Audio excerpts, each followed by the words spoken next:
And I'd say we're watching and discussing. Yeah.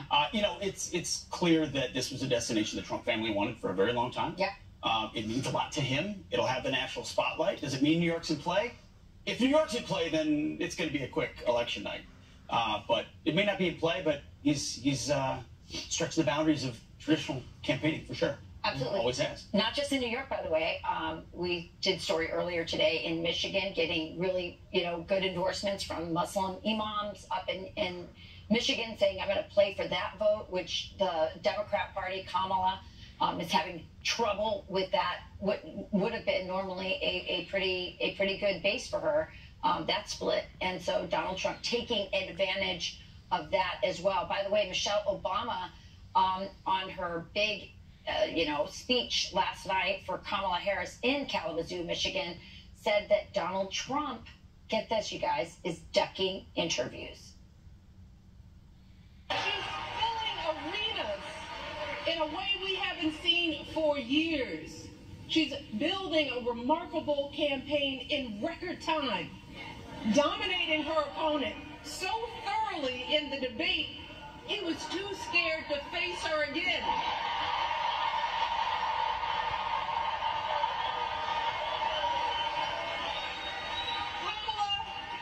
She's putting herself out there fearlessly, facing down even her harshest critics. She's seeking out Republicans to find common ground. And unlike her opponent, she's not ducking interviews or cowering in safe spaces only with fawning audiences. No, she's showing us what a sane, stable leader looks like. It's an alternate universe. She's filling arenas and not ducking interviews and putting herself out there. And she did fill one arena because Beyonce was there, so you got to give that. But then it turned into a plural. That arena comment was actually a dig at Biden. When she made that comment, she said, "Kamala, thanks to Kamala, the Democrats are filling arenas that we haven't filled in a long time," which I felt was a dig at Joe Biden. And we know there's no love lost between the Biden family and Michelle Obama. And so I thought that was actually an interesting It's an interesting new, propaganda is really, really interesting. And it's because we've really gotten to the place where someone can place an apple in front of you and they say that's an orange. And you go, no, that's not an orange. And they just go, no, it's an orange. Like over and over and over and tell you that. Like the idea that she's not ducking interviews and Donald Trump is ducking interviews. The whole thing was staggering. That's an orange. No, it's an apple. Here's Donald Trump and Joe Rogan talking about Kamala Harris declining an invitation to Joe Rogan. Can you imagine Kamala doing this show? I could imagine her doing this show. She'd be laying on the floor. She was supposed to do it, and she might still do it, and I hope she does. She's not going to. I will talk to her like a human being. I will try to have a conversation with her. If she did this kind of an interview with you, I hope she does, because it would be a mess. She'd be laying on the floor comatose. You'd be saying, call in the medics. I think we'd have a fine conversation. I think I'd be able to talk to her. I wouldn't try to interview her. I'd just try to have a conversation with her and hopefully get to know her as a human being. Yeah, I watched the entire 3 hours. I know you guys watched. You did watch it? Yes. Yeah. Really good, really interesting. The grasp of issues, pulling in history like you talked about. Just an engaging, interesting conversation. Talking about business, getting business done in the city, permits. There's a lot underneath what Donald Trump did to earn this success that comes out in that long-form interview. You couldn't fake it if you wanted. But that's true. That's one conversation to have about it. Like, she will not do that show, and she could not do that show. No way. The apple orange thing I'm talking about. So I told you guys know somehow I'm in an alternate universe where I can see things. I'm talking about the algorithm giving me things like. So the reframing of that is unwell and insane. Rambling.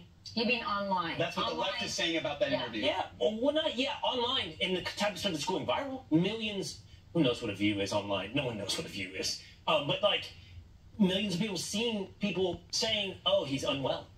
It's on display for 3 hours. And you're right. If you just listen to it for yourself, you're talking about discussions about how to build skyscrapers and permitting in New York and history, environmental impact studies, American history, assassination history. Also talking about, in a very, I think, very honest way about himself and the mistakes he made in hiring people in the first time around, how he plans to The do types of things employees different. available to you through government service. He talked about Yes, that. he talked about that. And then the last half, talked a lot about Make America Healthy Again, what he wants to do with RFK Jr. To this day, we still don't know exactly what Kamala stands for other than price controls and abortion. Was maybe the longest interview. She did The View, but that's all fawning. She did that Call Me Daddy thing, which is Which was gross. Yeah, it's like a sex line. It's yeah. In a long form. I mean, anything. I haven't seen anything even close to something like what Trump did on Joe Rogan. Bite the apple. You would have, Meaning, go watch it yourself. please do. And Please that's what was interesting about what Michelle Obama did, because I do think it was masterful propaganda.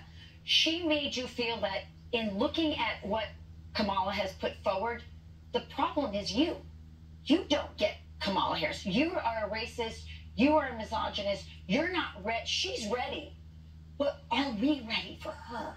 That was really the It was a different way. Barack, her husband, came out and shamed black men directly, and she did it indirectly. Indirectly. The entire That's time. right. Yeah, watch the whole. So we're talking about what's real and your ability to understand. It's a real plight. I totally get it. Like, what's real, what's not. And, there's a false reality being painted. So I'll give you this. You tell me if this is real. Kamala Harris and Gretchen Whitmer, after a rally, they went to a bar. Oh. You decide if this is real.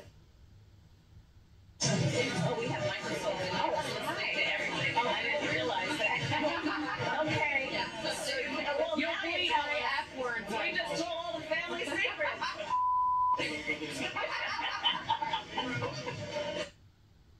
I don't think that's real. As the cameras are on the other side, as the cameras on the other side are taking pictures of them, they turn around and go, "Oh, fancy you! Didn't know you were here. Look at this frosty I have in my hand. Cheers! You were just cussing. We're just breaking up telling people family like secrets. You didn't know anybody was here. Joy. That's joy. That's joy. The thing, I remember the narrative when Trump went to McDonald's? Staged. That's what they said. Yeah. He didn't really, the McDonald's was actually closed as though you were going to take regular customers, just openly unvetted customers with a president who's been twice attempted assassination. Yeah. That it wasn't going to be at least controlled in some way. And the big thing was, oh, it's staged. He didn't actually turn a shift at McDonald's.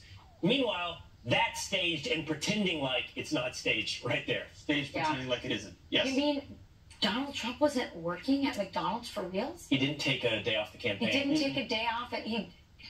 Wow. I did hear the I'm fix. so glad we had the media to vet that. Yeah. No, Pulitzer Prize. Yeah, Pulitzer Prize. Wanna see Donald his Trump W2. doesn't work at McDonald's. All right.